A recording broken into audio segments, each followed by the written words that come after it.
you. We've been working with USGS and their expertise, and we have consultants who've been working with us. And also, there's been a district in the Houston area who had major subsidence issues that actually caused flooding and some casualties, lives lost years ago. And they actually, I think, had 2 workshops with us and presented some information. So we've reached out on a number of fronts on some expertise on subsidence. Right. Yeah. And then, excuse me, looking at just the serious nature of this and a early view, like what you're saying, that with respect to additional requirements above and beyond what some of the GSAs are contemplating or what they currently have in their plans, and help us to understand where, even if we get to a point where we see that the information is there to justify that these are undesirable results. We're talking about impacts on infrastructure, et cetera. But then going back and looking at the act and that local GSAs are not responsible for impacts from prior to 2015. So if you could talk a little bit about that, because I imagine when I heard you mentioning some additional requirements, I'm figuring that those that are watching, that piqued their interest as well. So how do we move forward in this new arena where we're getting more information on subsidence, more information on the science, and at the same time where that fits in with the existing requirements enacted by the legislature? Yeah, I'll say that what we're putting out isn't going to be anything new. It's not going to be new requirements. I think it's going to be clarifying what the intent of SGMA, which the intent, and this was kind of a different for this indicator, for subsidence indicator. It said the intent of SGMA is to minimize or avoid subsidence.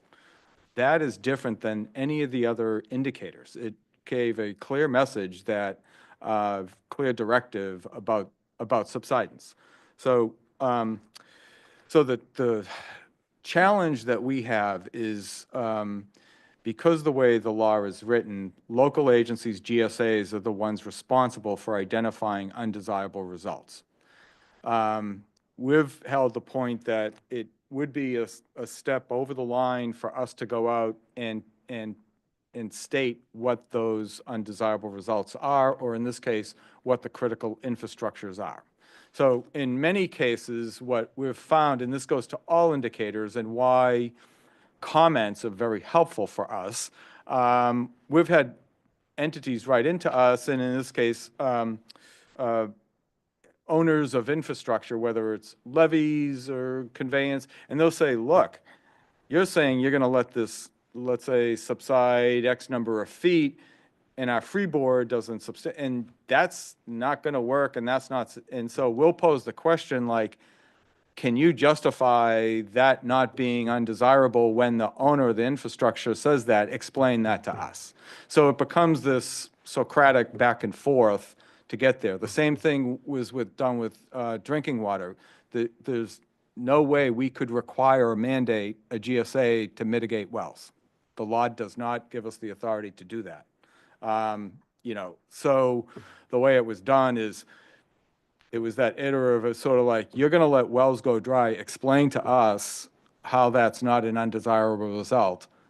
I've been on a well for 30 years and said, like, you choose to manage a basin a certain way that would have my well that's operating very fine, I won't use well again, for, and it's 30 years old, older than 25 years old, explain how that's not an undesirable result. And you get into that kind of aha moment kind of thing. So the law creates sort of difficult, but it's still local control. And in subsidence, the intent and what we want to do is have them take a very close look at the local infrastructure. And I think even in the law does call for impinging on land uses. So you're also dealing with, are you creating a bowl that create a flood hazard? Or are you creating impacts that could impact future land uses and others? So those things need to be looked at, but it would have to be looked at by the local GSA. So